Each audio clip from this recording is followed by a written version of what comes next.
Hello friends, welcome to your YouTube channel AVH market analysis.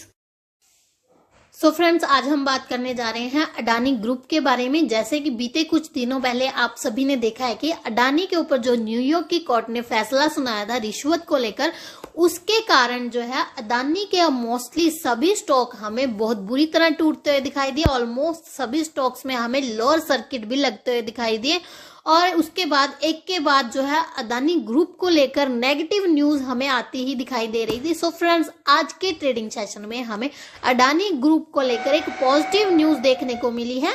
So positive news यह है कि Adani बाइबरी case से related देश के सबसे बड़े वकीलों ने संभाला मोर्चा और अमेरिकी जांच में गौतम अडानी का कहीं भी नाम नहीं है, यह जो है वकीलों के द्वारा कहा गया है। सो आइए इस पूरी न्यूज को डिटेल में बढ़ते हैं। भारतीय अरबपति गौतम अडानी और उनकी कंपनी पर लगाए गए आरोपों पर अडानी ग्रुप की कंपनी अडानी ग्रीन एनर्जी की ओर से एक बड़ा बयान आया है। इसमें कहा गया कि रिश्वतखोरी के आरोपों से जुड़ी खबरें निराधार और गलत हैं। यानी कि रिश्वत को लेकर जो भी आरोप अडानी ग्रुप के ऊपर लगाए गए थे वो निराधार हैं और वो उनका कोई आधार नहीं है और गलत है। और अमेरिकी भ्रष्टाचार प्रैक्टिस एक्ट के तहत आरोप लगाए जाने की खबरों में कोई भी सच्चाई नहीं है। जो कि इनके द्वारा अमेरिका के द्वारा जो आरोप लगाए गए थे उनकी खबरों में कोई भी सच्चाई देखने को नहीं मिल रही है। और गौतम अडानी और उनके भतीजे सागर अडानी या विनीत जैन पर यूएस डीओजी के अभियोगी या यूएस एसईसी की सिविल शिकायतों में निर्धारित मामलों में एफसीपीए के किसी भी उल्लंघन का आरोप नहीं लगाया गया। यानी कि इनके ऊपर कोई भी आरोप नहीं है कि इन्होंने कुछ उल्लंघना की है। और इस मामले में अब देश के सबसे बड़े वकीलों में से एक और पूर्व अटॉर्नी जनरल मुकुल रोहतगी ने एक प्रेस कॉन्फ्रेंस कर कहा कि अमेरिकी जांच में जो आरोप पत्र हैं उनमें गौतम अडानी जी का कहीं भी नाम नहीं है या उन पर कोई भी आरोप नहीं लगाए गए हैं।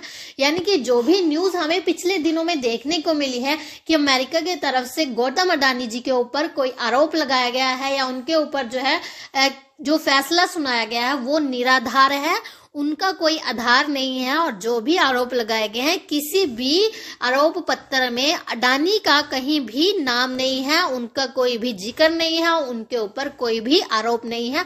और जब ये न्यूज मार्केट में आई और उसके बाद जो है हमें अडानी के स्टॉक्स में एक तेजी बनती हुई दिखाई दी और सभी स्टॉक जो है रिकवर करते हुए दिखाई दिए। और वहीं अडानी के स्टॉक्स की बात करें तो एसीसी में हमें लगभग जो है 1.83% की तेजी देखने को मिल रही है और वहीं अडानी एंटरप्राइज में हमें जो है लगभग 6% की तेजी देखने को मिल रही है। वहीं अडानी ग्रीन में हमें जो है 6.5% से भी ऊपर की तेजी देखने को मिल रही है। अडानी पोर्ट में हमें लगभग 3.25% की तेजी दिखने को मिल रही है और वहीं अडानी पावर में 8% की तेजी देखने को मिल रही है। अडानी टोटल गैस हमें 8.5% से रिकवर करते हुए दिखाई दे रहे हैं। अडानी विलमार में 4.5% की तेजी और वहीं अंबुजा सीमेंट में भी लगभग 2% की तेजी हमें देखने को मिल रही है। यानी कि स्टॉक जो है हमें रिकवर करते हुए दिखाई दे रहे हैं। जो न्यूज अडानी ग्रुप की तरफ से आई है, जो बयान अडानी ग्रुप की तरफ से आया है, उस बयान के बाद जो है हमें अडानी के सभी स्टॉक जो है रिकवर करते हुए दिखाई दे रहे हैं और इन स्टॉक्स में हमें निचले लेवल से ऊपर जाते हुए दिखाई दे रहे हैं। और जो भी यह बयान आया है वो बयान जो है अडानी ग्रीन एनर्जी की तरफ से आया है और उनके अकॉर्डिंग जो है सभी आरोप निराधार हैं, उनका कोई भी आधार नहीं है। सो फ्रेंड्स, बाकी स्टॉक को लेकर बाय सेल और होल्ड के लिए कोई भी रेकमेंडेशन नहीं है। और फ्रेंड्स, अगर आपने अभी तक हमारे चैनल को सब्सक्राइब नहीं किया है तो शेयर मार्केट से रिलेटेड न्यूज जानने के लिए please subscribe my channel and thank you for watching this video and have a great day guys.